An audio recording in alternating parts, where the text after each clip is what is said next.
O te ofolofa pa whaatalo whaatu sa moe lau mai moanga le nei vanga o lea via whina unga ono minute wa te ai nei le tu la e lima.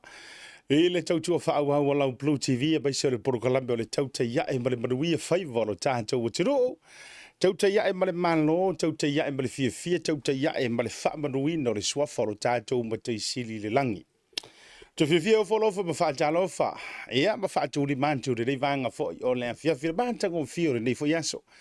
Aso su mali vale masina le o ke topa po le so tofi lua afia lua se fulu male tolu mana ia le tau ia ma tau au gile de be se lava si o ma tau tonu o imrukau myself au gilani po au gilani saute ia o se fa vai ga fo na lo ia au gilani ado lava mai lava ile pito i mantu fa solo mai ia se sai se sifo ia me se fo o saute nei mai fo le tari tonunga o le tau lava lea o lo mātou wa tātu tusa ai manisi o bitanu o pe Hamel Done ia ma fa solo doai la loi le lo mua ile i updatinga mai se tātou sa utala le tau mai ani usila atoa ai ava ia le sulu mantango fio le la ya mantou ia gila dei ia fo ila ngona i tino matangi le le fa pena si o tātou o tunu atoa ile pui ngaro tātou tapa au sidi le langi. O te fia e o folofa, o te fia e toi fo i mai. E wha au le tiu te whaiva fo i mga whasawhenga iai. Io. Ia ua mai, a fo i nisi o vaenga sa le mawhaiona whaatau nuina da i o tiu te o na e le toi nā mare laina ia le usuia o le fono ma le tuu o le malo si o mātou ta mā matua se teimi alu iei sa utala ia ila lo i habilitone ma e fo i nisi pikong o habilitone la tau le vare i lingi weekend ai mai si o le amatanga o le neiva yasu. Ia le mafuanga na fuai o na le awai mai e whaia le tātou programa mai lava la songa fua ma le solua. Ia se vanga nana na fia wa mana tu fo yo aso lulu la vai e le se tatou TAUTAI A'E ona o le tatou porokalambe fo ile o le sports tala noa le ua tu mai aso lulu wa fia fita tasi ia ai o le aso ngafua ma le aso lua ia sa fai na livi ma fa vanga ai ma talo sanga tu se mantu office sa mo ia se yo tu fa o le tatou porokalambe o le TAUTAI A'E ai se o wa tu le ngai telepu lo e ofu le po ale kele fo io ai tau te lo o tau o le fo ko e sau si o mantou ofisa so le au ka sau ri wa kele ila tua meli mai ma io ma fa malo si au mai o isi wa fesili mai ma fa pe mai io o mai so le asiata se mo te fi ro por me wa fa boloka oe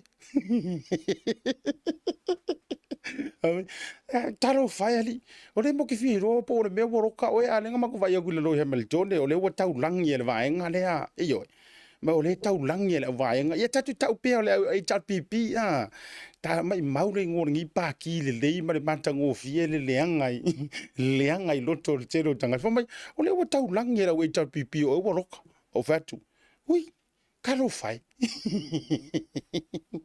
karo fai ka fifi ka fiola makia ia o tato te popole e fu tangata na yo kanga ia le e fai o le fai nga luenga a va pe o le no fo ni usila le fesiringia na o benefitia la ta fa ia o le ani lan to me fa ia pa wa le me lan to te va ele apia mai loi lunga ia si urupo o le fai programa fa pia fifi ko fiola aiwa wa tuli aiwa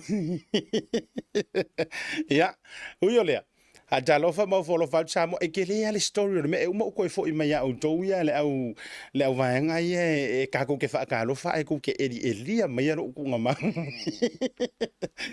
ai fifi le lo to le nga au te fo i mai fa o ti te faiva sa fenga yai ia o tulanga na tu atu ai fo ma tu office nei ia o ke ro la mo ri mawana i o ma tu ai ngai lo weli e Hamilton ia me se fo yo le kalesia la ngai ke le la story e fia fa ia tu ma tu maftanga i lo Hamilton ia ma le ngata jo ma tu ai nga Paulo mangafa ia o maftanga fo i manai fa fia ngai nga ma si e kalesia le fa ka sa le lo Hamilton io ile ma tu wa fe lo inga fo i talu ai le bala au le tu se ma tu ta ma tua ia le songa ti akono profionga ti akono le tofa ia tau fau anai yoelu anai ia e toe faamaise atu ai le agaga o le atua o te toe foʻi mai e faisa utala ma se foʻi niso i latou na tatou feloaʻi ai ae si ia ua alo muamua e faafeloaʻi le atunuu o Samoa faafetai lau tapuaʻiga faafetai mea uma lava foʻi i lo tou seina o matou porokalame na gata foʻi lea o laʻu faafetai faapitoa ina ia o uso laiti io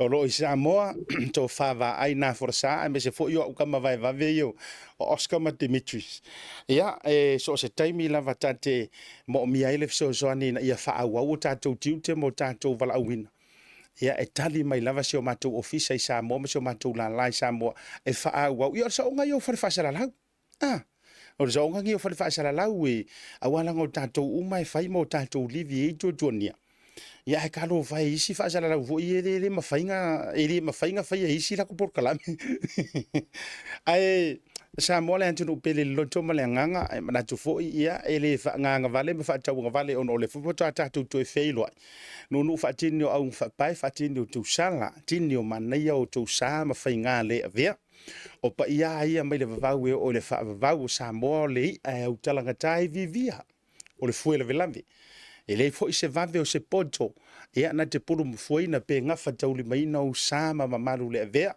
auā famai e te e i aiga o tupu o aiga o ee o aiga o papā ma aiga na tafaifā ia aiga foʻi nei le iti a le malama ina ua toʻai taunuu le tala lelei ma talia e le tupu Samoa le malietoa ia le ua ao manino ma ao malamalama ai lo tatou atunuu i fata faitaulaga e fia faatalofa ma ofo alofa atu faafetai le tapuaʻi faafetai le loto tetele lo tatou atunuu ia e ui foʻi o ua suia le faiga malo i totonu o Aotearoa ia o ia tou te silafia ai o atunuu ua masani ua manino ma malamalama i tulaga tausuiga o malo e leai se faafigauga ka e leai se faatauanau gatā e leai se ita valea e leai se aiʻu valea ioe e leai se aiʻu valea e leai se ita valea ioe e leai se musuā e leai se faumālō a ua uma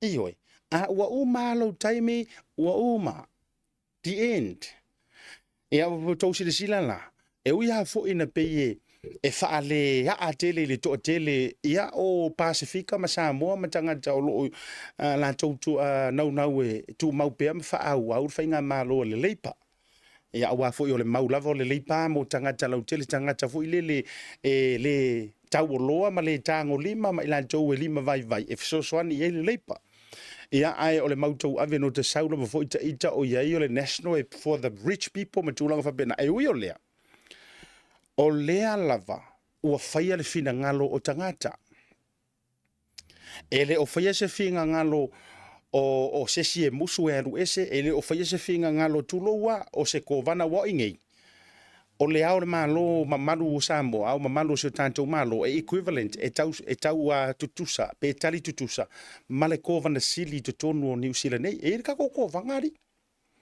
ke o kofaapega o Amerika Samoa e farekovanga e farekakokovanga ioe e lea ia la se vaega e tago mai ai le leipa faaaogā aku le kovanga e sau e faaaogā lou pau ae faigia au malelega o le pomagi malelega o le ao pogi malelega o le a ina ia tautafiofi ai le suiga o le faiga malo e leai magigā mea faapega no way Jose ioe vai fai lai le faiga malo na te nei se toe faatepa laʻutala ua le akau kei ai i le tatou faatalofa ae ona o le ua suia li le kako faiga malo io e ia foʻi o lele ia lu faitauga faaiʻu ma tulaga o loo mautū uma ia e ua already a lafo ai lau ua already faamaguia le leipa ua already a declare ma saunoa atu ma malele atu lē sa avea ma palemia o le paeʻiga mulimuli na tia nei Chris Hipkins le sa ia faauau mai le tamaitaʻi o Jacinda Ardern ua maeʻa ona malele ma masua ma ave lana faamanuia Christopher Luxon, new Prime Minister or the coming in Prime Minister or the elect Prime Minister, congratulations. Vai ka ko ye. Mea tama mātutua. Mea kamasasau. Ai a e fua fa ale mafaufau. O le paia inga na te atu nei. O se le koki ngomela kasi le ana tupu te tonu ni usila moni tau sanga se tele. Na matua mano malo a ia le leipa. E le I mo o mia e le leipa ni coalition party. Po ngi whainga malo ale Green, ma le sosoangiga mai ale New Zealand First, o le ato I love Maori Party. E la tau te le I mo o mia. E la tau te lango sua, le whainga malo le leipa. Na matua manu malo ia. Kai pei al malo le HRPP le sa iei. Tai pei lava le manu malo le HRPP le sa iei le paia inga na tuana I atu. Makua clean sweep pa. Ia vai fwere clean sweep pe ngare ko alua ea I kua ngai pei anga o skulou. Na o si fai pule ya olo le teimire na ma. Oi fai disi tuto tasi le sa iei pei ya o le suia fale a lupu. Pe a fai tau sao ia la u tau mai tau. Ia. Fale a lupu le. Pe ngare pau ea nga e ma desi kasi le nga pe ngare to atoru ai ea. Aina matua mano malo ia I le HRPP. O ingala. Nga whaakuku mai ia la fua le HRPP ma whaapea mai le teimi na sauni e mai le whainga palota le na lea ua pale mai le fast. O I nga fua mai ia le au campaign managers or whoever was the campaign managers ia po o le fo isa avea ma pale mia. O I nasa ia fua o ina ma whaapea mai lo na mawhau. E le toe malue no foa uma le HRPP. Kiro e kai whaapea ngase kiro ia. Mind you, ai longa e le au whapena se maurunga te leo mawhau o kama papa ia. Whapena fo ila le manu malo le lipa zai ai. Ele ni dinga le lipa nisi coalition party nisi ni fai coalition nisi pa ki la tau te ngā luru e whaatasi ina ia fausia se malo. Peila o le mele o le teimile nei. O le fo wan tatangia mai le mo mia le national o nei nisi o pai o numero mai isi o party kai pe o le act New Zealand First. Po ai lava. E mawhai ono lātou fatu ina ia whatu wai whai ngā malo. A ole ala le mea na tupu. Nga enough le clean sweep pa le leipa le sa. Le sa iei le toru tau sanga taruai. Was that enough? Nga lava le ngā. E koe pui ai lo lātou manu malo ili nei whai ngā malota. E le ai. O le kari e le ai. Ioi. O le point po le ano fale o le upule tau mori atu. Ua masangi kama makukua. E le mango malo ngei. Ai malolo kai au. Ua masani palalangi e matutua. E uia ke lau mai e kākou mai Pasifika whamai o palalangi e lai. Ua masani tamaia. Win some, lose some. Ai whaia inga foi. E te alu mali e le tuunga. Oi le hei e le orku unga. E ai, e reo kunga maula e vave, ia la e vave o kunga mauri kai kai. E te alu malie lava, e te sau fai mai, e le isi tu, e fai o e mangai. Eo, ai la kako. Le ai ma se vevesi. Le ai ma se vevesi, ona mengei. E pei, e ngā ngā lua ia lota ma fau fau fau ilili. Ngā ngā lua ia loka ma fau fau, ia me se fo ngai ka mama ki ngā makukua ia wa heartbroken lava le rei taimi ona o le manuia o tau mo whainga le leipa. Ai e le fa piu se mea matua mata utia tele. E a se i kako kilo la il fa masingonga. Wa yengi cases wa avil fa masingonga. O yengi kako cases wa avil fa masingonga. O yengi. Ai oi. Ele ai a ufa alongo atunga. Ua su e Chris Hipkins ia Christopher Luxon. Ua su e lesi Chris. Ele ai masoka fa alongo kunga. Lele wa faile, lele wa saungi manu rewa e su ia a whakosinga. Ele ai mai ngā mea. O kai. Ia, whaaptaile atua. Wa ta oto I lango tonu, lisa iri ngā whiriwhiringa, mara whai ngā whiriwhiringa Aotearoa New Zealand. Ia, o le a fo ile tūlanga o le a iai o tau ia ile national, o tau whai pule Samoa, o tau whai pule Pasifika, o tau le au whautua Samoa. Lea e whaafonga mai a o lea ne whautua ina to tonu le national. Ia, sanga iane ai o le tai. Sanga iane ai o le tai, le malo le ke no ni me ngo fiaka o le ese la le play nga ku ngai nu ngai au le ese ngor fo ingor malo le fo ye Chris Hipkins man fo ingor malo le fo yer ka ko kamos tu ya ko voi la kala ai mai tanto nga le la unga le pole family o le soft o le leo Chris Hipkins. Unfortunately, we didn't get the results that we were waiting for.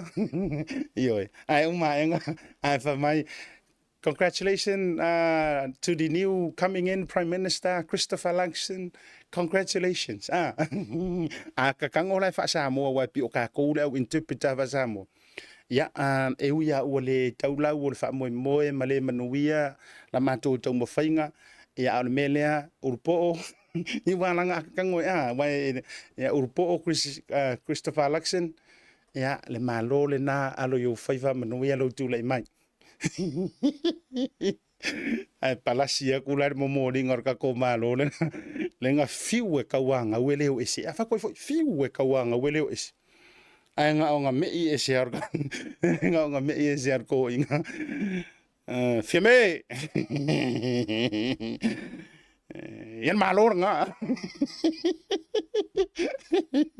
suni o yang ako inga me piku ke fa di ya mana me ka ko man ya uyo le wa ata ya wi vo ile le ya ka ko kari ye usi fa bia me o le ale tulang wala nga sila mo va vai o le kanga le ka ma ye me ave malu mahalo palangi if I congratulate fa le nganga le pakar malo people yang ngale le mahalo ngale ona amako mai mo ke ngai ai ko ke maka la ile ngai ona amako le ngai se lau pasengi ai lima se lau pasengi Iyo, mai ole lima sela. Wala nga turi matanga winai o tal. Ole mako wangai lima sela upaseng yo fefo ingia ngai. O fefo ya ingia ngai yari o pasi ma paseng fa kula ngai nga lima sela. Ai sa ungale wingo lima sela. Oh ka fa masingonga. Apili.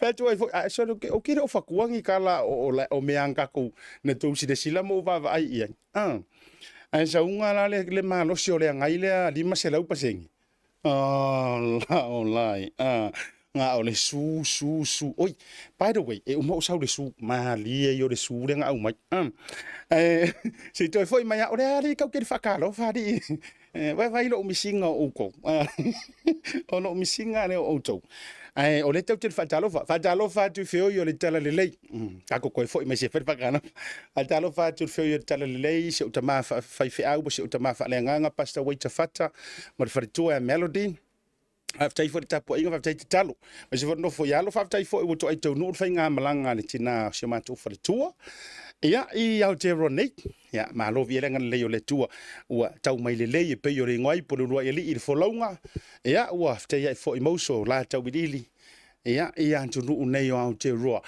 pe ia la kamanga I le la laki ka ko lima ka usanga mo tipo visa lenga for fola national io o le kemingai o le matua sau ni lo la o me tatu parents and grandparents si ka ko kuri fo la me asia vaenga o me tua ile la tu le la tu super visa le ta o le o ile yo super visa ele national ai lima kausanga le visa we multiple visa lima kausanga ale national ia na ka ko kurikuria mo tatou matua ma matua o tatou matua tele oni so fa fenga inga taulangi ia le ta wo to swafa ai o to sit fia foi fa tele na ya wo ya o fa fenga inga ai o te fia fa malo atu fa ta tu fo ile sunga fa fenga inga to ina ia ana tu ma fritua ia I lalo Wellington sorry Hamilton io ai me se vola ekalesia le fakasa fa tele mo tato maftanga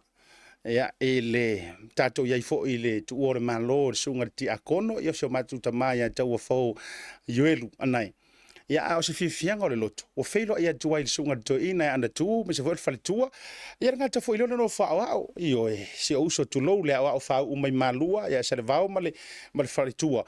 Congratulations once again na maua lava le tala peia o le faiuga o le tausaga. Correct me if I'm wrong. Lea o maua ai le nuu o se uso le sunga le aoao i le loi Christchurch.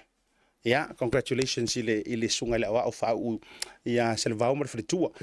Ngata fo i leo nisi o aoao i tono le kalesia le levanga ia mai se fo i o le toʻatele lava o le nofo aoao ma nisi toʻatele foga foi o le ekalesia ia fotu ma le pai o le ekalesia mo le tolofaaga o ansiata ma le programe mo outou uma lava e le gata i leo se autoina leo ana maitu si ona faletua le mafuta mai foʻi la lo i Hamiltone faafetaitele mo le mafutaga ia kakea laku i la lo ke leo faapeaka i kai lolofi mai gisi o le ekalesia ia o mai e poki ia ia ai lolofi mai fa mai asiata e mawhaianga ka ua mai a mako po fo i Marie.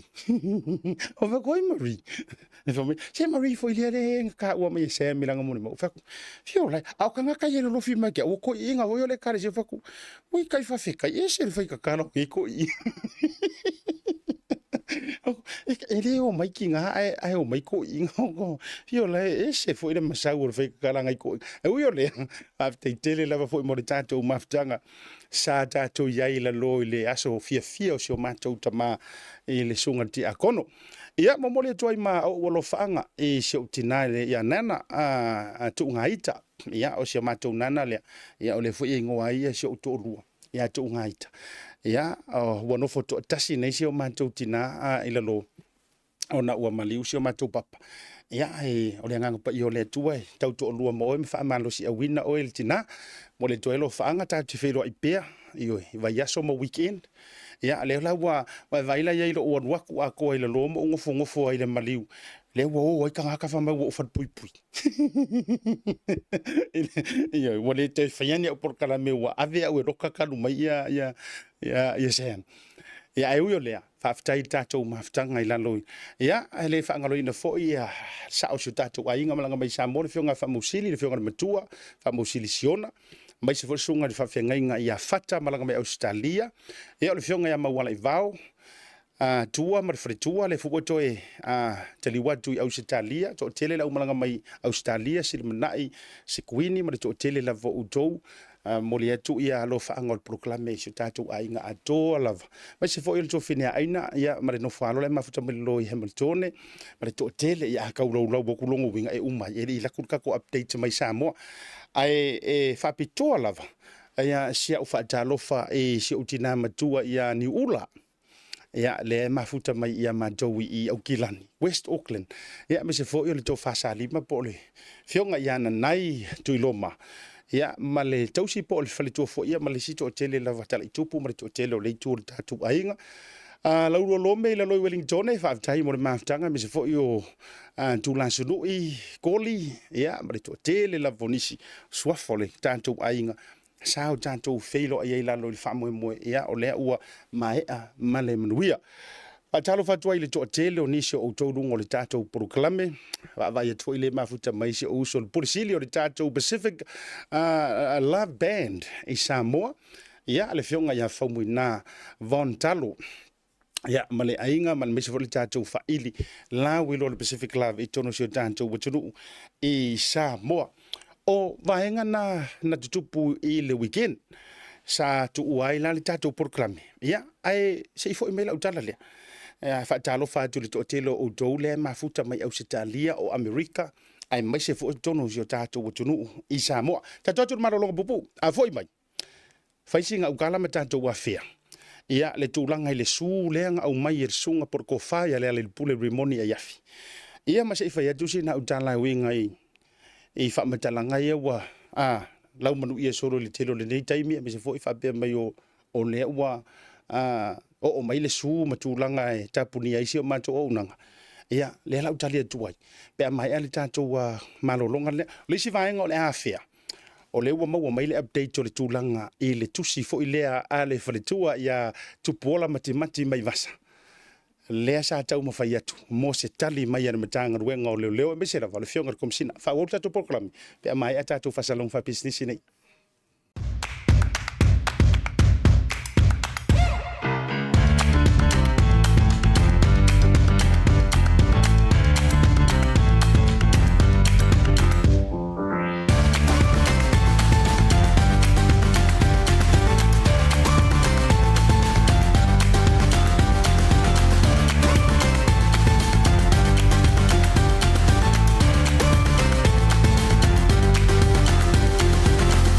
Market. With 3 locations around Auckland, you can get fresh produce from farm straight to your table. Grab a bite at Tasi Pacifica Cafe or get a new look at Tasi Barbers and Salon. Tasi Market, your affordable local.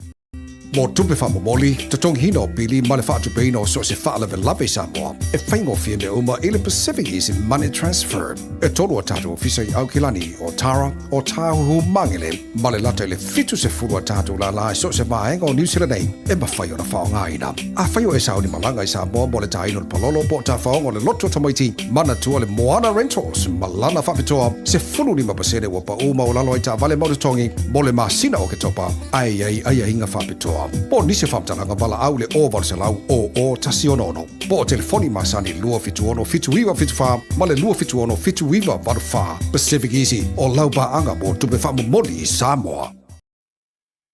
Jaimiro Batile ua jale titi levale afa o le lima I le tautua wha o le Blue TV pe se foi o le tātou proklape o le TAUTAI A'E ma le manuia whaiva o le tātou ajuro.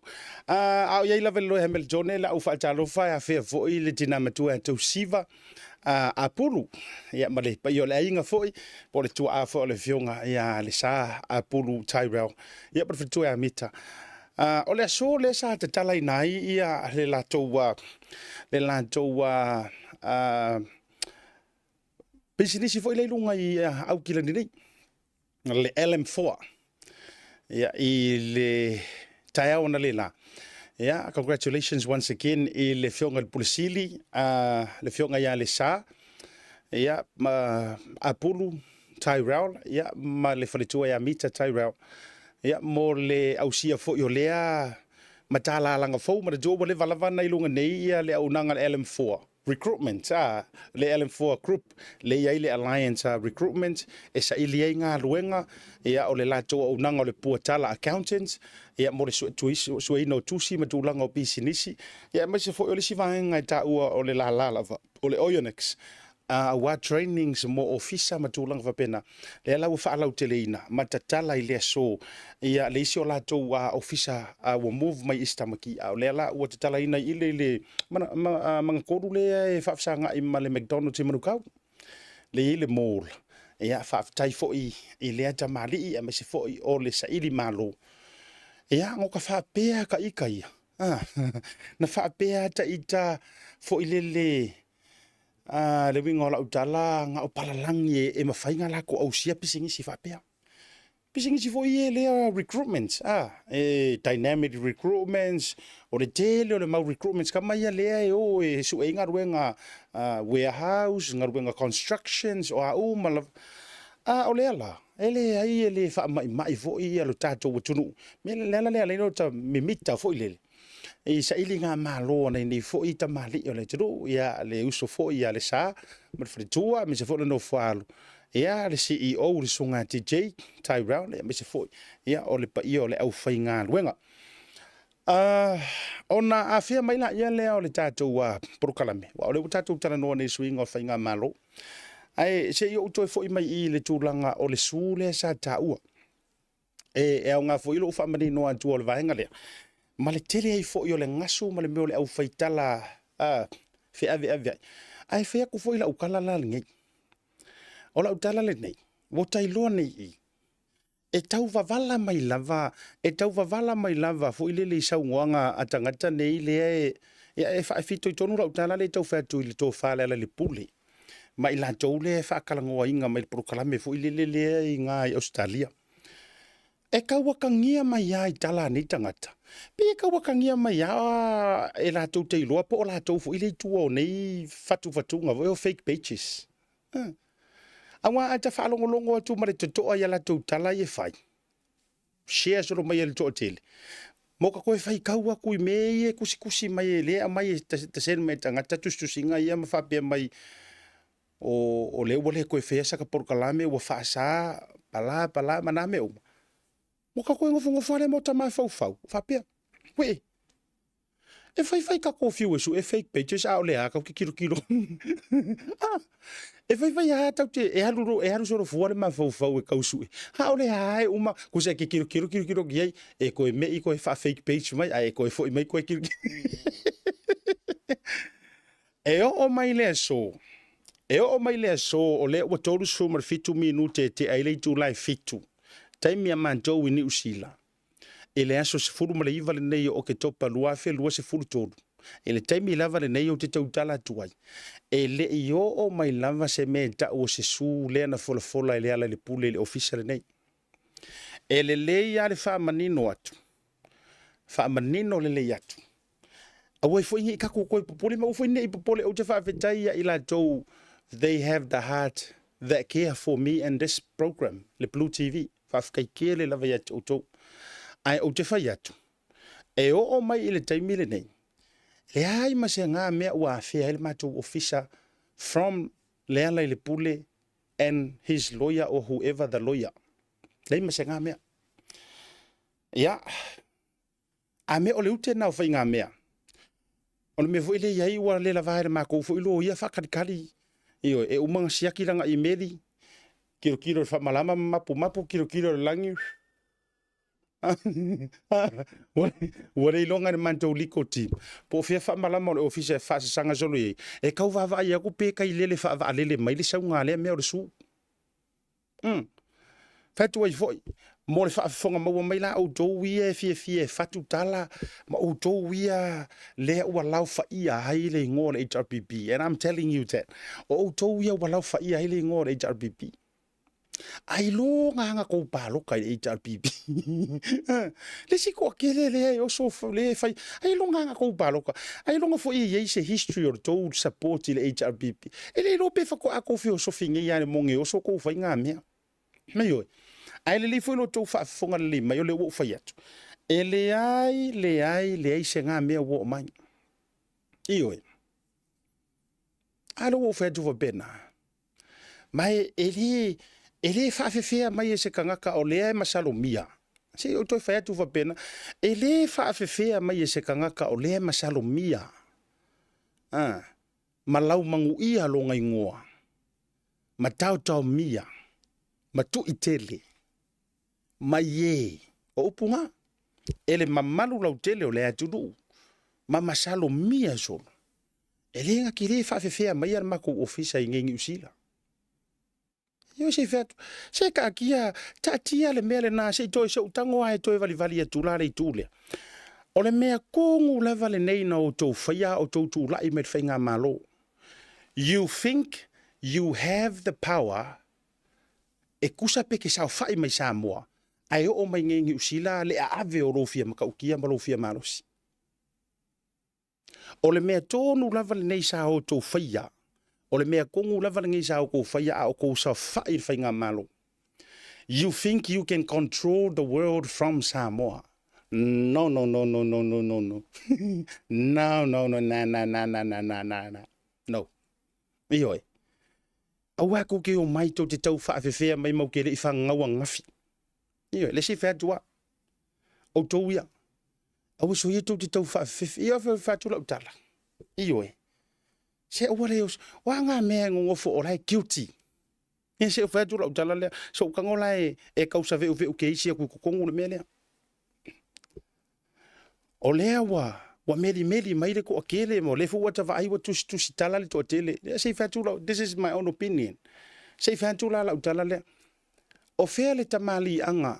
O fe le tamali anga o le to fa ya le ala le pule wo fa le anga ina I porkalami. This is the fact. O fea tamali anga o le ala i le pule ua whaale anga inga i porukalame. Ai se so karkalango ke isi akuala i ko kele lea e o mai whapea mai. Wale anga le kamali anga wale anga le ingoa o le whaipule wale anga. Now, o le ingoa le o se ingoa ele o ele ia wha inga i kula fongo i Samoa. Se fatura utala. O se ingoa ele ia wha inga i kula fongo i Samoa. Wha mata a fesili le wha masingo. O le ale meisha inga o le damage o le ingoa le waiai. Wha mata o se ingoa o se tangata pa ia, o se ingoa o se kangaka ele i kua ia, o se ingoa o se kangaka ele i guilty, o se ingoa o se kangaka. Le la wa utala noa tu ape ya utou ia le au o pungo ngore o nei. Ma le au fia makaukia ma le au fia iloa. Si fa tu la utala le. O se suafa le o le ingoa le tu lo wa le sofa mantai ale ala. Nanga ko kele kulo wa suli mafio yo ngai suafa vai kele. Ai si kako faunga so faunga la le ngomo mo ya limong. Now o se ingoa na matua longo le leia matau le leia. Talu mai na a matari swing o whainga malo. Ia, le la lau koe kadia hea, uia lau karla. Langa o le ua kou whai mai ngi. O ngā wa a mai fua Sam. Se o whai ako lau karla le kui, wofio sofi mai isi kua wha mai. Se rau kua wha siaka. Langa sa reka kau wanga a mai le li rau Sam o le waka uvalea ele ngō lea le pule. What? What? Are you, sa o ia tui vo ilea iti. Are you kidding me? Are you kidding me? Ona le winga nga fa makalanga.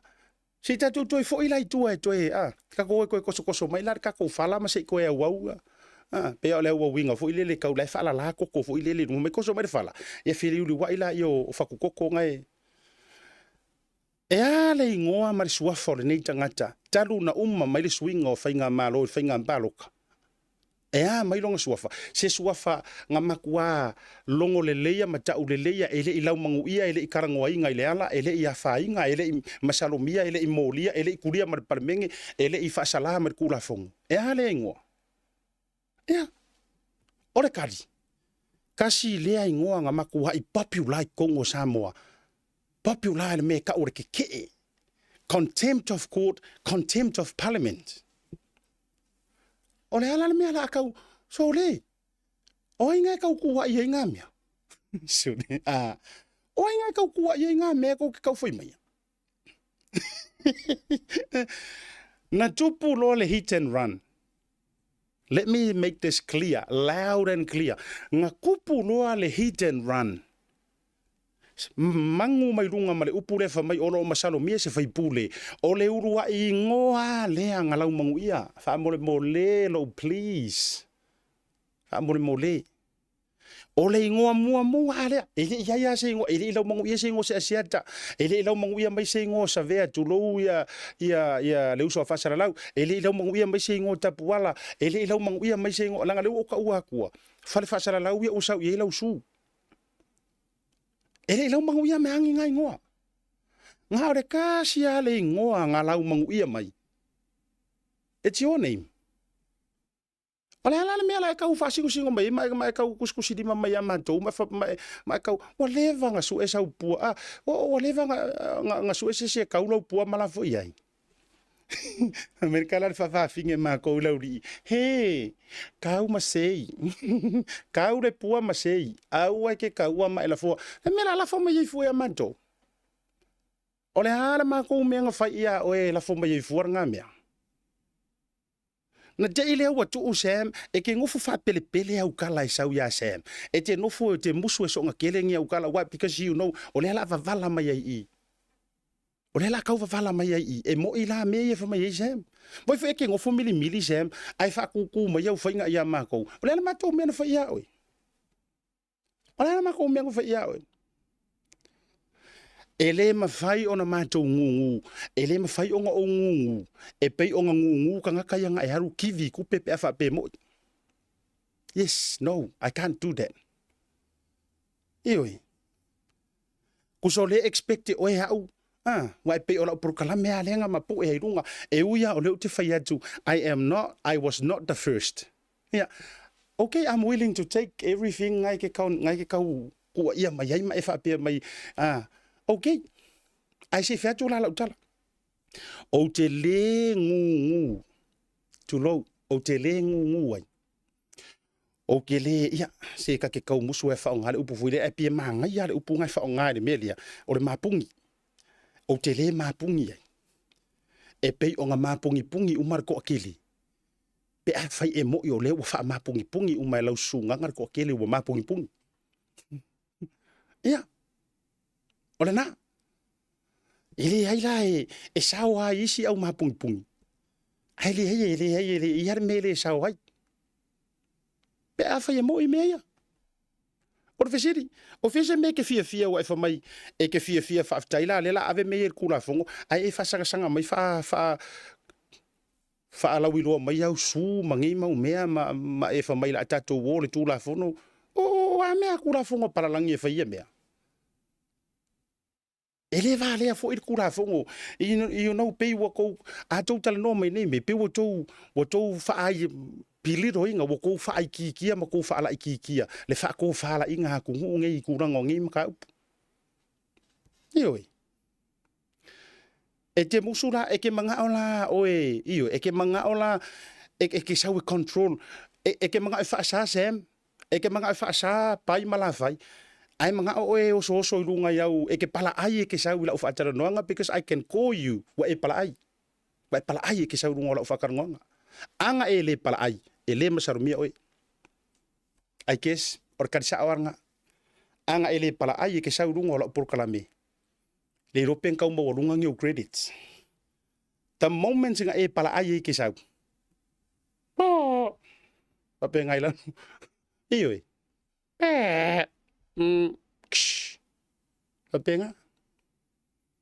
Ngai halula ia wa e pi te vala au mai ma e munga mai o ma e vala au mai fapena. Waste of time. Ia le la wakari ya gur kanga kalen ko wo fai mai ua loka au. Ia mai wa tuli ua le te fai ni anga poro kalame. Ne se fai ya jola utala le. O te fatu lowi nai au fa sala lau ia wa ke lo le ia. Ma tou nei fa sala lau mo matai. E se o so ya savea ya o ko akele ya. O mako. O le kele yo pulo mo ke pulo winga. Se o fa ya ko hala ukala le. Ile au fa sala lau fiola ma le au fa sala lau la fi farka vale ma le au le au vanga fo ile e la to fa ya tu. O le tele yo pulo o te pulo winga. Momoa. O la unga luenga le nei o le fa sala lau o la unga luenga full time le nei. Lua. E ran la ua o nga Samoa. Se lau rua suma le lima le au fai atoa lava talu na fa vaina le nei a o nga Samoa. O lo o a o nga e le o ni tamaiti a o nga le a o nga ile a o nga fa Samoa le mau te faia. Mana inisi o tamali ile hai. O lo o iai le tō fa a inga e mesi o le fautanga atu la fale fale uporu. O tangata tausi a inga o matai fo ima au manga o lo. Se o fa mga kuak.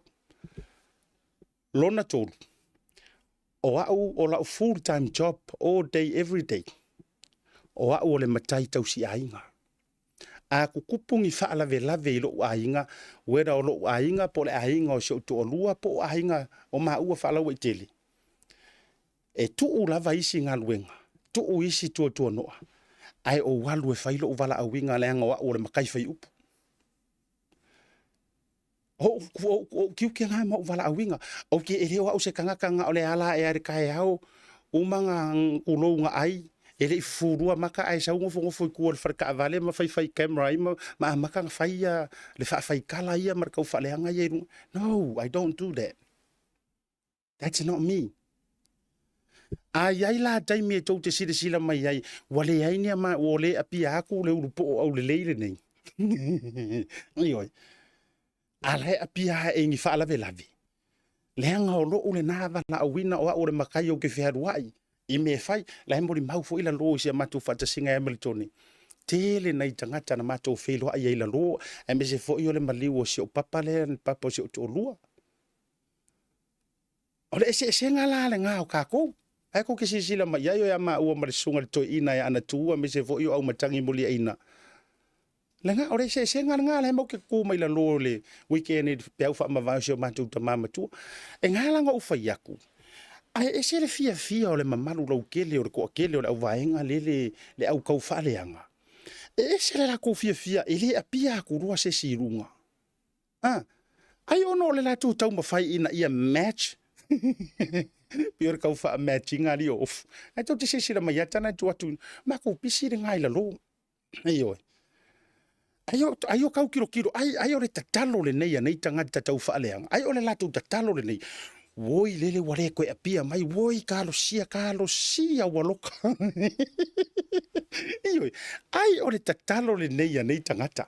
Woi lele isa wale koe o kava vale o poro maka ia la ufa yaku ia ka malo o finge walu ngari ire le fa na ufa ngai koe vai aku ngai o poro maka ia e kuri e resi me pa fo mai wai koe vai aku ngau wale koe apia mai le ko lo la va fonga ala tunu ba kala ia wai vai ko ro ko e pia me ola ngali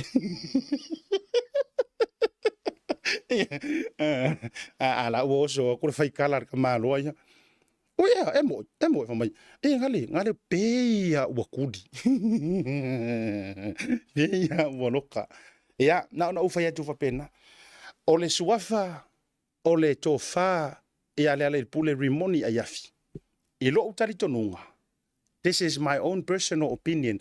Based e lunga o whaamaunga ma mea na tutupu. E le o se ingoa. O se ingoa fu ilele pe se ingoa o se taupou. E le isatia e le iafia.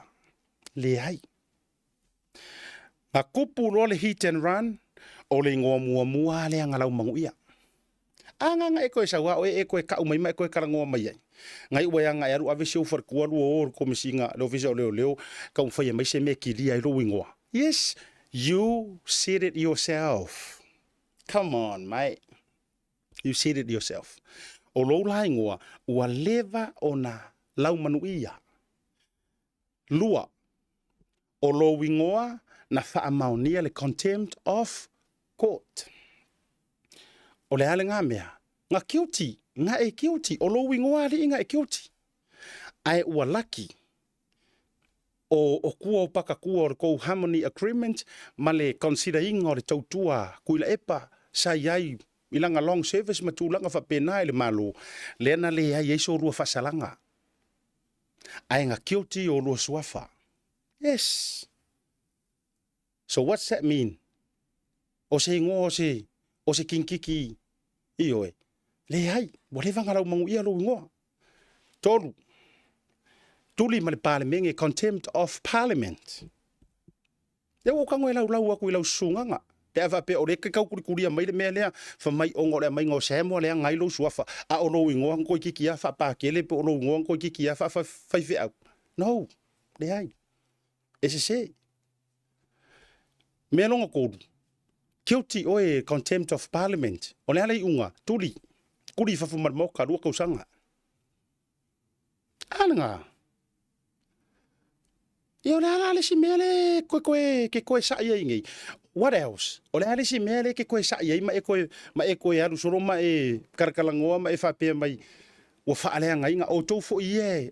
Le ua kuuri mongi ai o soso mai ma o ele si urupo o le o soso mai ngai auskaria ma ngame uma. So ia. Oso le whailau ngā ruenga ma e le fise mea manguelo a inga ma o kele au kupe alo e kufa mara au makiva. Ua kou fia milion ngea. O e kufa oe si wo fia vai ak ko oe avengi ko kupe. Ni ole mapu i whanga lele oe aveng ka vale makanga kai e len ka vale Samoa. E o ko ke fa sufi mingiska. Au ko ke fa sufi mingiska ma kam fai bribe ka o ka vale nga ko ke ve Samoa. Don't you think I don't know any? I know all those things. E o ko ke o so kele mai lunga ke ua wa kur menga. Ioi, lewo ko e la paka yak. Aware o so mai ilunga le me or kanga kai le o afia melia. Ma fala la mai ko se lengi ma fala la mai menga. A o tele to tupe o ku fa mara makiva. Tu fa mana ai inga lai tono Samoa. Nai ai inga lai tau mu afi lai ka ula lai afi lai tau. O e fai ngi fale o ngai ai inga a o kele ka vale ku fa ngai ai inga lai len ka vale. ai so ia tō mai tō fia ni wali mai runga o porokalami. Anu tangata e, whaila na ngā nuenga, mā tia e rona ainga. Ia, o lau tala noa le nā ele vaenga lea, o loo solonga le lei lava. Ia sia mātou ngā nuenga. O lea lava fo imo ke whakarikari. Po o hawhia. E o mai ei se ngā su ngai wholofola mai ei. Ioi. Le fo i e peno o whaiaku. Au mai fo i se isiaki ea mātou lo ia se e mai. Ioi. Pe o le hase tu ai ngā tamai o lo i nofo fo i le whaatou whara inga ne mātou lo ia. Tato atu malolonga a fo i mai. Tato o le mata upu. E le whaletua ia tupuola. Mati mai vasa vaele. Maka ukia le story o le melea. Pea mai al tato proklam. Tato malolonga. O ne misia talong wala tua Samoa ma au malo se New Zealand le Kiwis ila stona I luas fo mai tase Oktoba ile Malaya Tamaki Makoto Eden Park. E tolu talonga I lea so e awhia I talonga le bar Kiwi Ferns New Zealand A ma au tonga. O leo maua pe paul fale I o fisa o le Pacific Easy I o Tawa o Tahuhu ma mangili. Vai whaatau nei loa sau tike mo oi malawa inga lau au whainga luenga po lau mafutanga. E ale e kale sia malangolango lau tua Samoa. Moniswa mtalanga wala au le o watu se lau o tasionono o telefoni maasani o le lua fitu ono fitu iwa fitu faa o le lua fitu ono fitu iwa wan faa.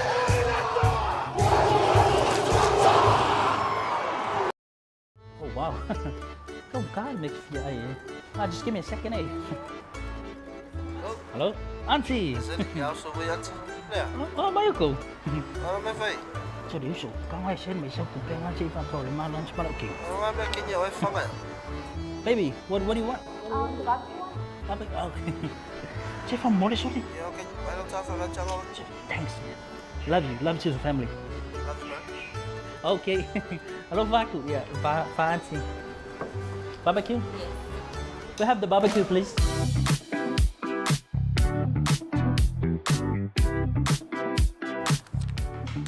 $1 for voucher. Thanks, $1 for voucher. Do you know how much I love you? No. No.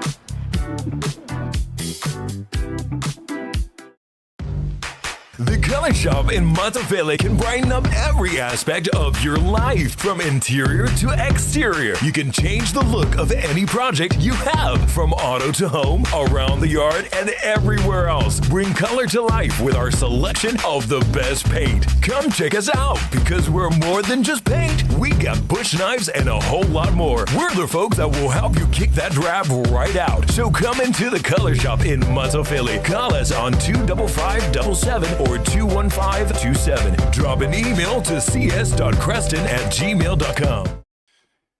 Jaibele wantile ua toi tasile minute o na talo li July ono. E le tautua whaawawalau Blue TV mai se program o le TAUTAI A'E manuia whaiwa le tātou waturu. Ia e le mantou ofisa au tu I manu kau nei. Au te roa New Zealand mana ia o le umantou sama. Ka uak o le ua mantou sama. Ia po o mai le mawhanawhana. Kama voi la lea ka le valu la ai lunga le makau le la. Lai patum pata le whainga o le whaafu ia I le viafi matuna kauma. A talo whatu le tōtele o tō lunga le program le neivanga o le viafi. Ia, tato me mai le tūlanga le mata upu. A o pisi ai sia mātou whalawela ve male maliwo sia mātou tamamatua I lalo. Ho kauma whai au te toi follow up leanga e. O le tele o nisi o mata upu sa langa ma au mai e lunga o la porokalami. O mana tuale e nga tonu a manu o lo to ya ru to follow up le tele ni so mata up fa ya fo ile wa pasiate le sitanga tale na ko meni men nei fa mai fo ile pe angale ai ro mai or ngi por kala me male nei mata upu ya sem ele ngi maka upu langa ai ele ngi maka upu karango ai si por kala sa o le o to nei to ya na yo so fa sala me se fo ia le tano ava male manisho por kala me fonuti mai la to fo America au te fa to la tala le sa o le sa mai ya le si kula sa mai wala ya me ise iva ingi si por kala me manga ngai e tala no ona o mai la ia le mata upu le I le tusi fo I le sa o fisilingia I le fionga le fletua ya fionga tu bola mati mai vasa le fletua o le faipule lea nga oso whaalava le kua inga. Wa o laua ia whaitau I lea mea. O le maka upu lea tulou ia Sam Limongi. O le mata upu lea, le ka kou ke kurikuri maka ngā winga.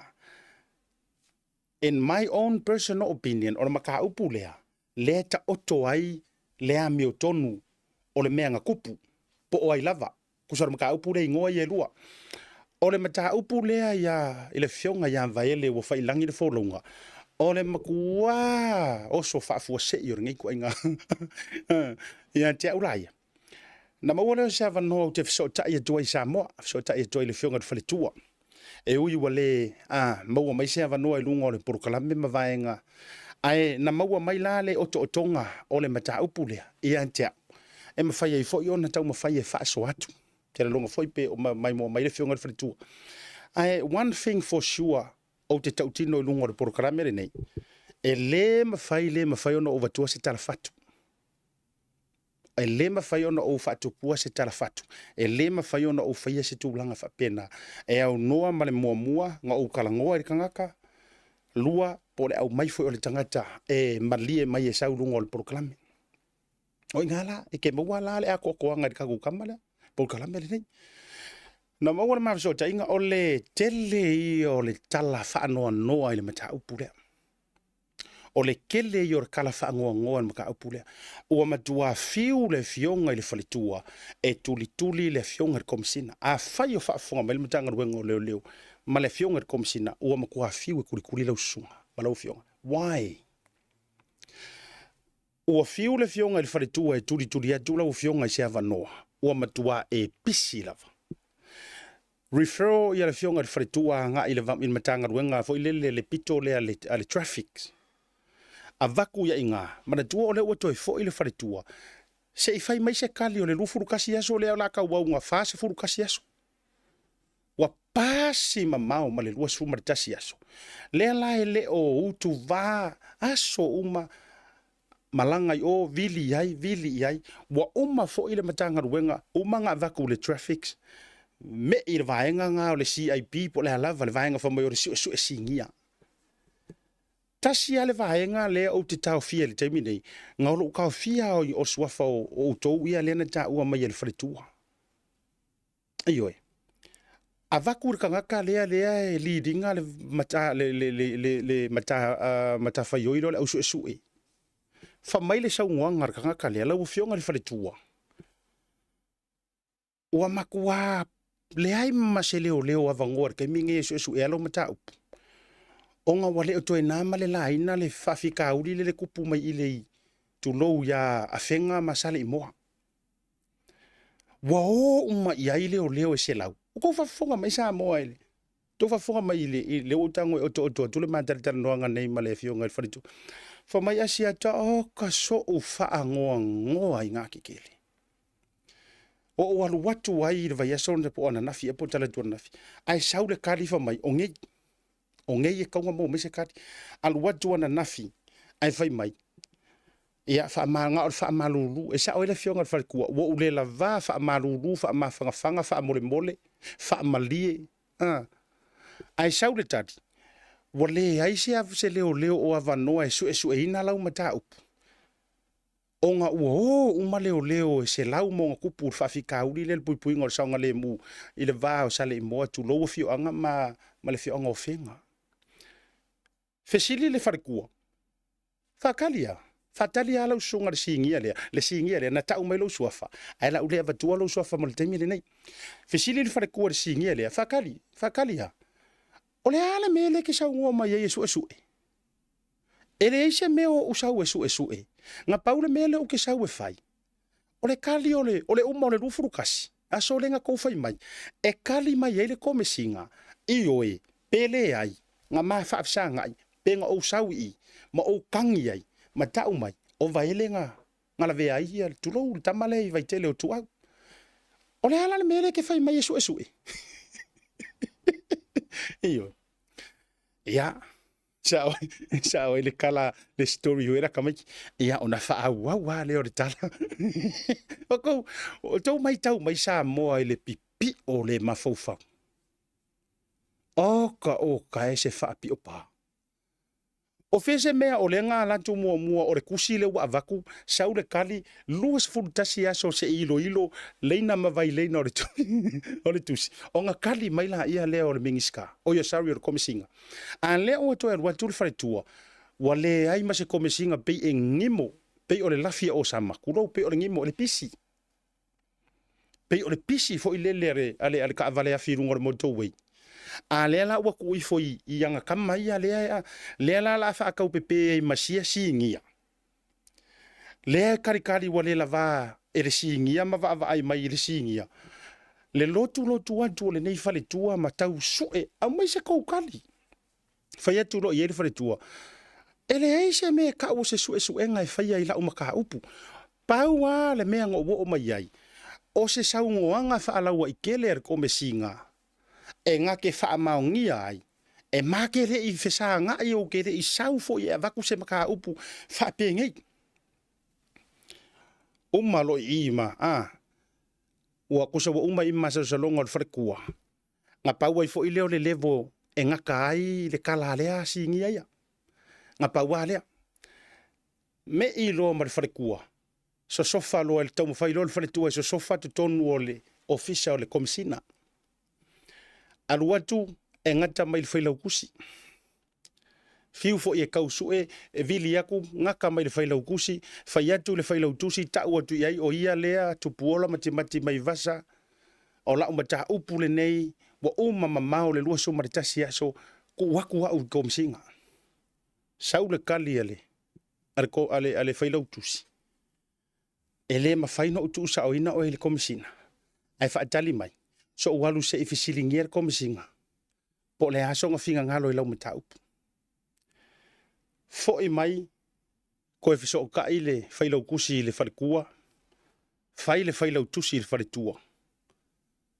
Ma lie lau fionga le wharetua. O le tali ar komisina. Whamai le kara le wharekua. O le hara kari ar komisina. Whamai o le tali ar komisina. E le ma whaina tali atu le komisina.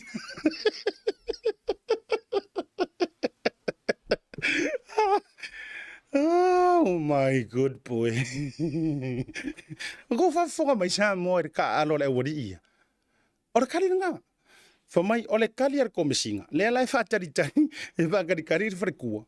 Po le ale ai mai ya o le kali komisinga. Ai fa mai o le kali ar komisinga. Sau no mai e le ma fa yona tali atu me ta upule. Fa ya kulo ia male fretua. Fa kalia. O anga ko inga kalifa penga fai aku iai o aulenge paula mea leo ke fia mo ofa mai paula mea leo ke fia mo a mai se kali ole i oe malele ai ko fai mai sa nganga fai ko ia ko onga sai mai o ke ko vidia so ko yalu ko ka u yedi menga ko yalu sa no mai le nei ya ma ke kala ngoa ele levanga umanga vilia ku ya o ma foi no tom fai fa so kai kom singa la foi le wala yo no fai fa pe o ma tu o fiu fa so kai kom singa mo kwa i via now ai ai la interesting part le la ka wa ku nga nga ko e fo ia fa mai si fa le tu ele levanga ngei la pe o piki ia ka me ki o le aunga ai ko ka kangi mar telefon kilo fisa o leo nga kali e ku lava ai sa ngo mai fa lo tusi fisili e ku ia o le hasa kalfa mai ia, o le wa mai le finga ngalo kom singa. Feku ia le tina po le wharetua. Ia, o le hasa kalar kom singa. Pa ua le melo ke fia ilua. O longa iyo e inga mo longa ke inga, e sao makele o kere isau. Leanga ua sa kiar ka mali anga, maa mea umau. Ai whamai sau ngoanga le. O le sau noanga le komisina. E le mawhaino utali atu i fake pages. Te rona utala e anfua ngo ufai mo waka. A o tutono lonta loto tu lo matua i o ta ino lava. Ora kari nga. Whamai. O lea ua tali mai le fionga komisina. E le mawhaino utali atu i fake pages.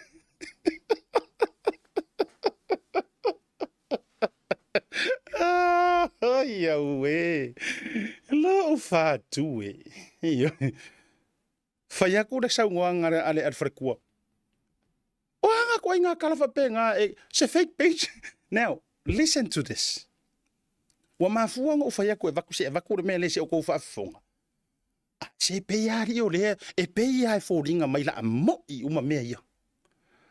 Whaafonga le kali ar komisinga. Fai atu i eisi whalitua, o te le ma whai no utali atu ni fake pages. Wait a minute. Ore kangaka soifua kulou la o fionga tupuola. Mati mai va. Ore kangaka hola le mele fai aku rungo telefongi. E fai ile komisinga. Ore kalanga lenga fai ele farkua. Fai ele fai lokusi. A fai fo le maka me fai lokusi. You, I'm talking to you. Okay, lo like iyo ingar mele. Fai atu lo fai tua ia te oe. O a fake pages. Ongi fake pages me e fai aku o loko fai aku.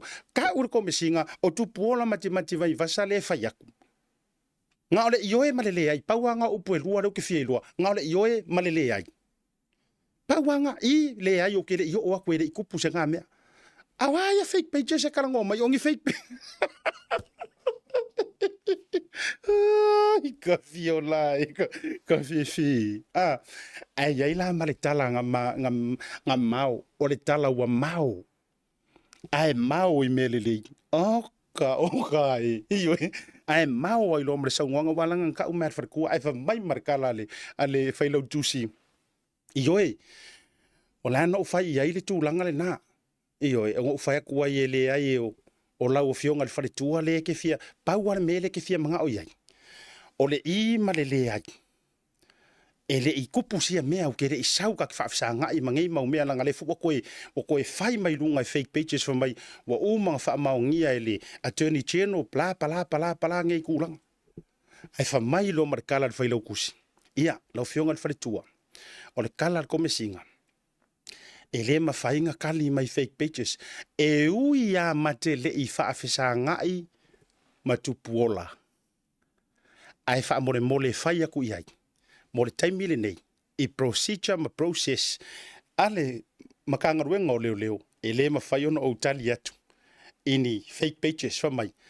Se I wanga ngā wa mai lunga TV1, TV3, male observer. Ka o kai. Ai koe ka umai ai I e whailau kusi, wha mai kara whailau kusi. E ui a mate le I whaafisa ngai alea. Ala le sa ilo ka miki ma ko lauri. Ala le wa maua. Ala le wa maua. Pa ku ma le fionga fa tua. E ala usa nganga la usunga fa lo kus. O se kala ngar kom singang faifu. Ai fa mai fa lo tusi ioe. O le tala le na fa malulu ya te o le fa tua. E uia, o sa unguanga au pa au longo I tino Filipo. E uia makele I whaafisanga I ele I o mai tupuola. I se ngā mea. Ai onga, ele mawhaina whaia sa uwha matalanga ele taimire nei. Ia, onga ongi kuskusinga o ngai mai lunga fake pages. Mai whaiare mea uri voi lelele sau TikTok.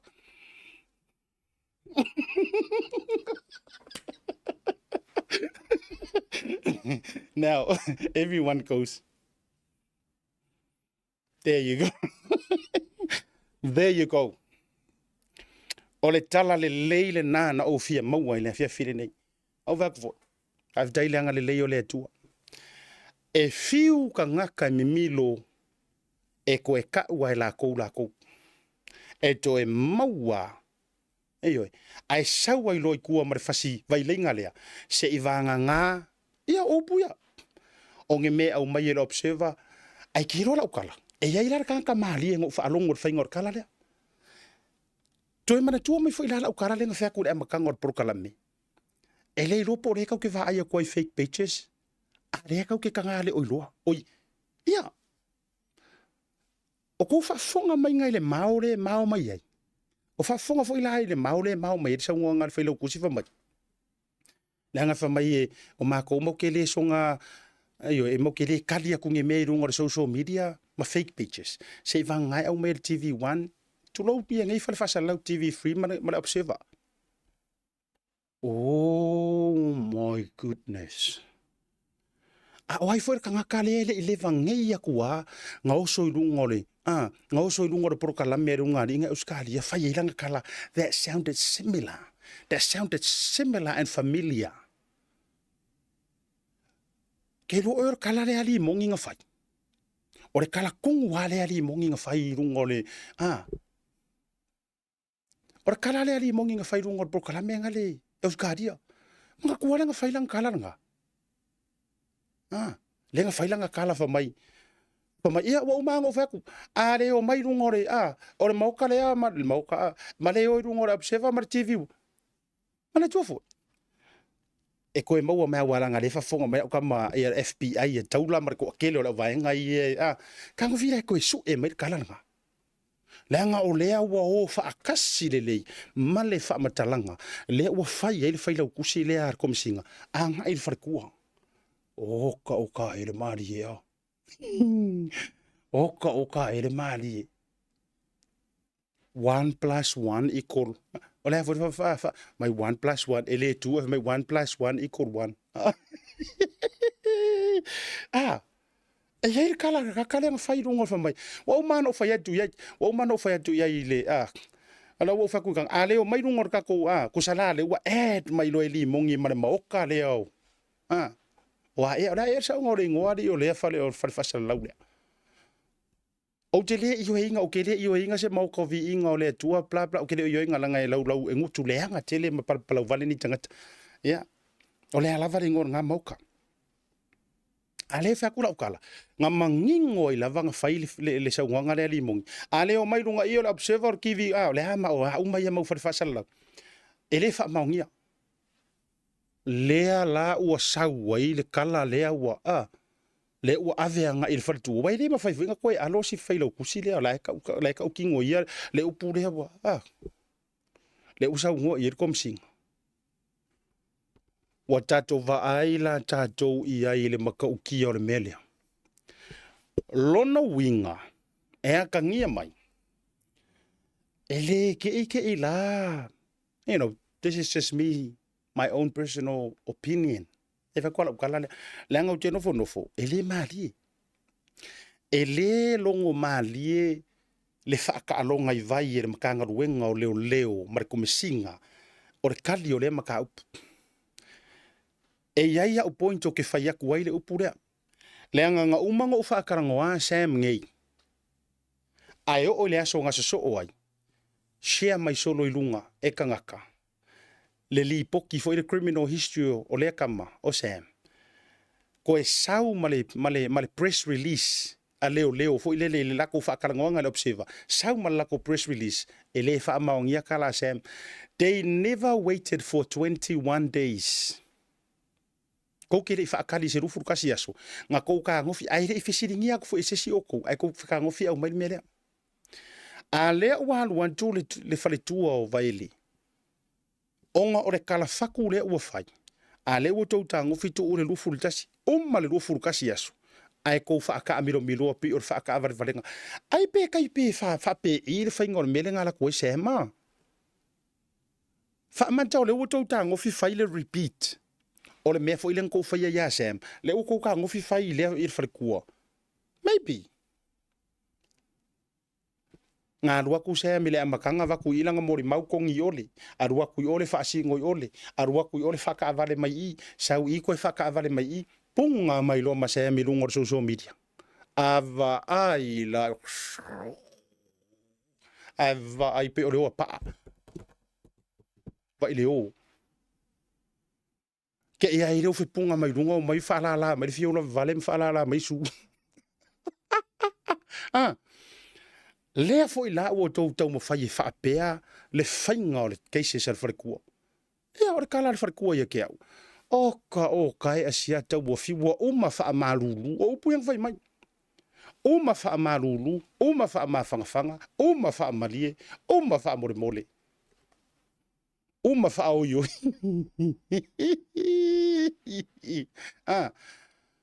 Wha maka o lea la wala kou kau ma whai fo I e whikongi ai wha whetongi ia I solo le whainga o le nei mata upu. Ai lau a fionga I komesina o lau whisiri tu sa o lava and direct. Ai se awa ele sau e whaisau kala I lea mea. Ai sea, o le kua inga oe, o lo suafa le lau mangu ia, o le kele o mea lau mangu ia i lo suafa. Ai se awa ele sau wai e ke sau e fai sau kala. Ai se awa ele fio mai lo fio ngar komisinga. Le wo fasili aku, I am asking questions from a media arm. Ai se awa ele fio mai ai. No, you're not answering me, answering people. It is in the public interest. E la kou ke fia i loa ai. Po le asau sau nganga ia mea lau mangu ia i lo suafa. Ua ke le ai maupu makala. Ai se a lava wa e fa. Ala le wai uanga sau ngoa lau fai lau kusi. Lau ka uia, lau ka ur frikua. Lau sau noa le fai lau tusi ma tau ia lau tala. E uia makele i fai loa i ma se tulou. Ma tupola mati mai vasa. E wingan nga maka upu mo fake pages. Ai se fa kura la ukala mali ele kau fayak. Longo winga la ole mele nga kuwa inga i walanga na matua manino arsa wanga kuila e pa mali mongi. Nga makua mangingo a ya la fa noanga i ile ngari ile euskaria. Le na manino mangkua kasir nga suwa la wa faile suwa le fionga farkua. La wa faila na tangi. Fa sanga i tangata ia na matua ka ua mai lava. Sei faila la ukala le makanga ruenga o leo walanga le la tautoi a pili lava. La o koe a pili lava mo tautoi lave la vea. E mea ia lea lau mangu ia mai ia tau fionga. Now, a faila o leua e sau ngoa e ke le kali ngi fake pages. That's nice.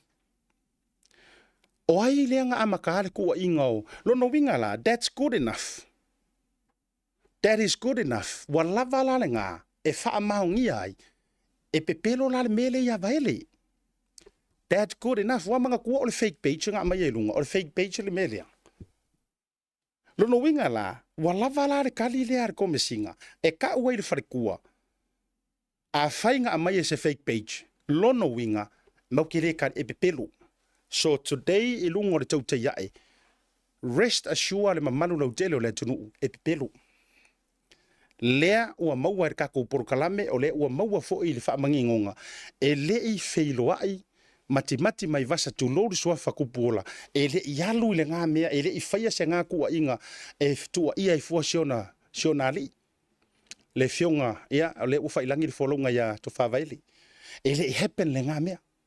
O le aso lalengei, that's a confirmation o tatu o ilunga o le porokalame lengei. E le i kupu. So o ai lava ko sia inga fa mole lea tu ai nga ruma male vaenga. Ole ya kongi lapisi kongi kai le moanga sau. Ai ka penga e bea ila towi na fa tu puale tala. Ka penga e be kali le skangi ale fa le tuana na utu inatu. Ai ku maua ya la ofisiri lea. Ola ofisiri. A faila la usunga komisinga e le kari konguinga e kou. Makanga luenga mo fake pages e la tau te fatua tala ma faa mapu ea.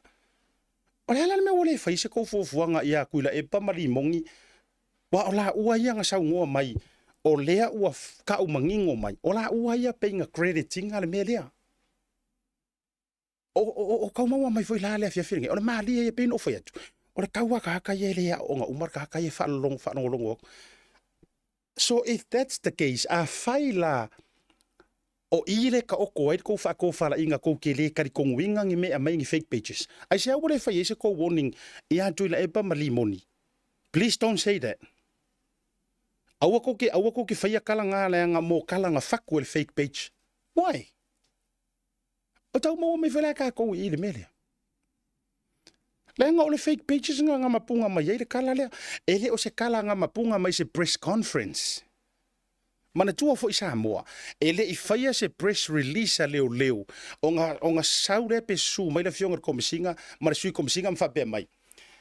Sau fa fai pi lima mai fa pe ngilu mo mic ma me fa pe mai ia. Al talo fa tu lau tu stala male malo telo le tunu. Ia o le ua mai aneisa ili linga na faia telo tau sanga i mata upule maliwa yo le tali ia tu au vaitele. Ia ma o le la ua mai asu enga ma o le ua yai li tali o le tato mtau. O le fuwa ineile fina ngalo se tasi o falitua. Ia sa faa o mai. E tau ora mai mta upule ma o lo faya yesu e suenga.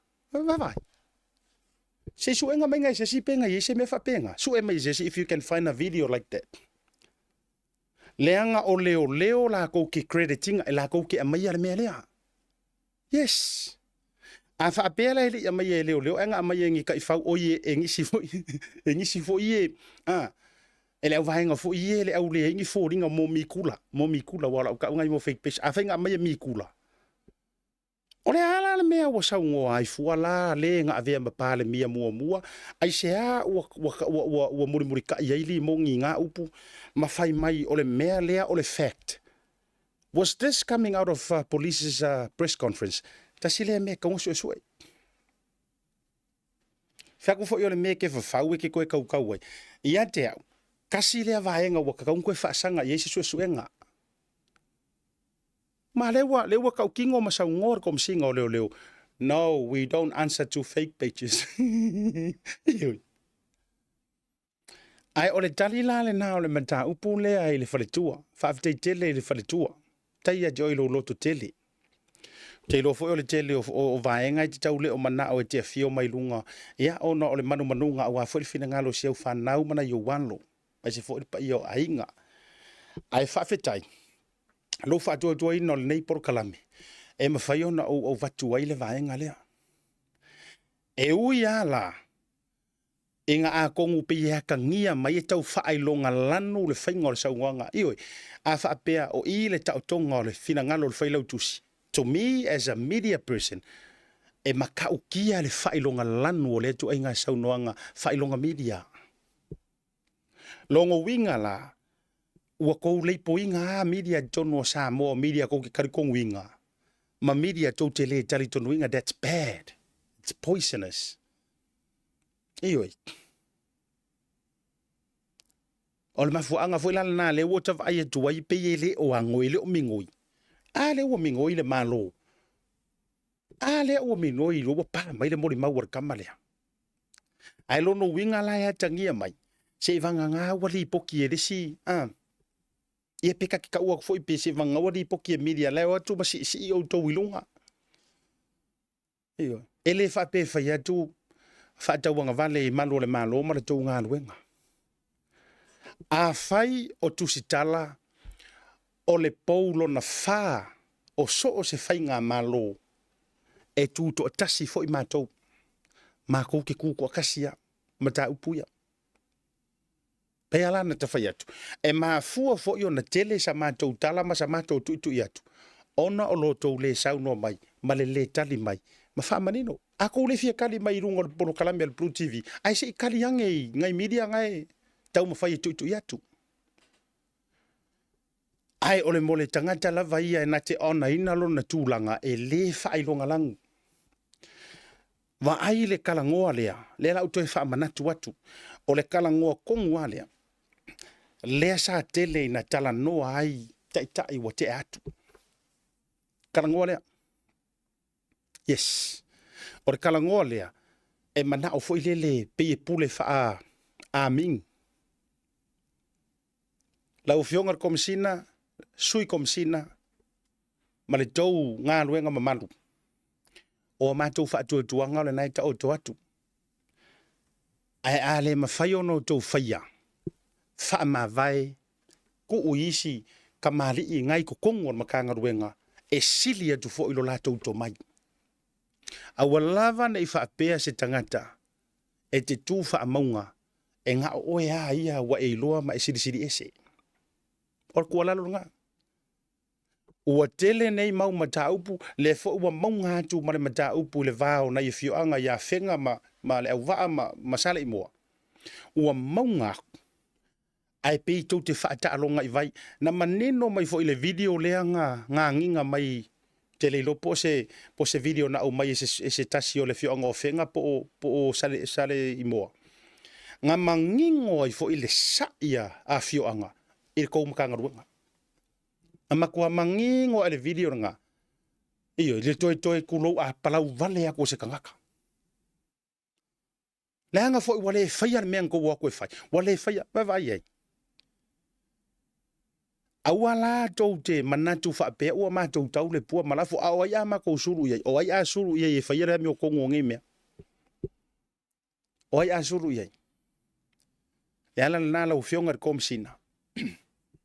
tau na fai sau fufuanga i le vaenga. Wa tau lona e sau noa mai. O le ua mangingo lo finga ngalo. A le ua sau ngua mai lau fai lau kusi. La ua sila fia ki ngā ia maki mai vasa kula. Ule fionga ia kubola. La ua sila fia tupola. Ngā ua e admit. E ala i lau fai lau kusi. Ele i hepen se ngā mea. La la me kau ngofo umiei. Sili er korua fe maka met kemingai lunga le YouTube. Ke loa en toro ko kiki ya la ka fa le lima fe ka ye mai mo te mile nei manise uma se inga por kalambe le ko kiki ya uma enga se por kalambe. Wo ko kiki ya mau le afa le population so Samoa. Including all of you. What town fa sin house no nga winga ile mea. Wakau nga sa ngo mai. Kilia le swafa le fionga ya vaile. Pa wana vaenga. Ka kia le case ya tu au. Ka kia le case lea. Se fa nga solo fuanga le Attorney General mar malo. La ua yai. Tau lo auto. Wa mawala opso ka ingat kenge voile o Marie. I'm telling you that. O te le fatua se tala. I never. O ke le fakua kua se kala. Wa leva nga fia punga mai Marie runga e sau e failanga mori mau. Wa leva. Lewa o ta umamanju lava runga programe. And one thing only. Langa peng o fayaku. O te le fa o ngā ina lo tangata. Marita mali anga ta ulele o le mato Blue TV. Mai se o ainga o lo tapua ima e aro lo faya te umar programe. O ke le fa o ngā inga e fa o lo atau ai se fai ngā malo. Pe fa o lo akaua ya pai mala fai no. Ua ta oto mai lava le fa ato fala inga. Ua ta oto mai lava le fa ato fala inga. Lau fa pe mai le fai ngā malo. Ta tia tulua. Se fa ngā solo yesu esu enga le Attorney General matulanga uma malo ia uma o lo ai filo. I rest my case. Ta tia tu ai tene leo Marie. Marie. La ufia punga mai lunga i sau pokarame. Ya. La ufia punga mai lunga. Ai alu sua kanga o le vaakele e koso aku lava mala uma foi marka usanga ile aia. Ya. Malia mai ale tou fai ngā malo ma le Attorney General ma tato uma. O le asau loa Marie e fai lunga langa program. Langa whakarangonga. You know, ele o yese kulanga ai nothing ele o whapea fo yese tau wha langa o mātou ia. Mātou te tūto tasi lava. Yes. E tūto tasi lava le media la tau ia. It's about time o kauenga whaile mea sao. E ua whaia mea manga ia. Iyo. O le winga la nā mali tūlanga le nā. I lunga ole. O le tātou porkalami. E le nei vaenga. Ai whawhetai. O lewa manino le mantore vai. Ia. Kako ua ve se fa ke alora ma ka upu le ia I le fionga e tupu ola mati mai vasa. E le sao. E sao e kala le fa vale ma ko sa vai e be pesto. E pesto. A ve se lo le na mata upu. E le iso na sao. O le ua fiwa kurikuri le fionga ko ile komisinga. A le ua sa ua ifo ilanga whailau kusi. Ka uaku I aku puola. Ia e uia makele I whailoa I makulanga umai sao ngai e makele I whailoa. Ia ai langa I le mawhainga whaisa mako kala. E peisi lunga o fake pages ma meo social media ma kala whapenga. Tūlanga lalana. Ia lono winga. O mea voi la le au mai lunga fake pages fo I le ke le ngalako au mai wa le la au mangela le wa mangel fe kuro o le wa mal fe. Wa le pale a pomu. Ai paula le mea o le la sa ki ai ska ngaka ya la o fo kalipe mo lianga o le mele. Le anga wala to fa o nga ina fake pages. E fa atali tonu inai. Ma fa se ai. Le system ma fa se ai ala o tu la fono. Ai sili ai o no la to fa vale ai na ai tangata. Ai fa leanga ai le tamali anga o le neiti na mana yonalo ma io ainga. E fa o nga ma ia la ko fake pages. E ke rola o kala le la fa yaku. E le ia pe a fa pe ai. E mo ila u e mo I kala ye ka ke fa ia ku su e nga na inisi fo I tamali I ele ka mo fa yesu e me yo fake pages. Kalo sia ia. Ai maua e nga po o pele maua fo ia he rau tatalo. Kalo sia. Ai mo I masalo salonga kulo o ngi kama ikai o ngi nga o ngi ali o ngi kama o ngi fa finge o ngi fa kama. Kalo sia. Ai le anga le umai. O ngi fai puleri. Soon. I'm just saying. Ai le anga le umai nga.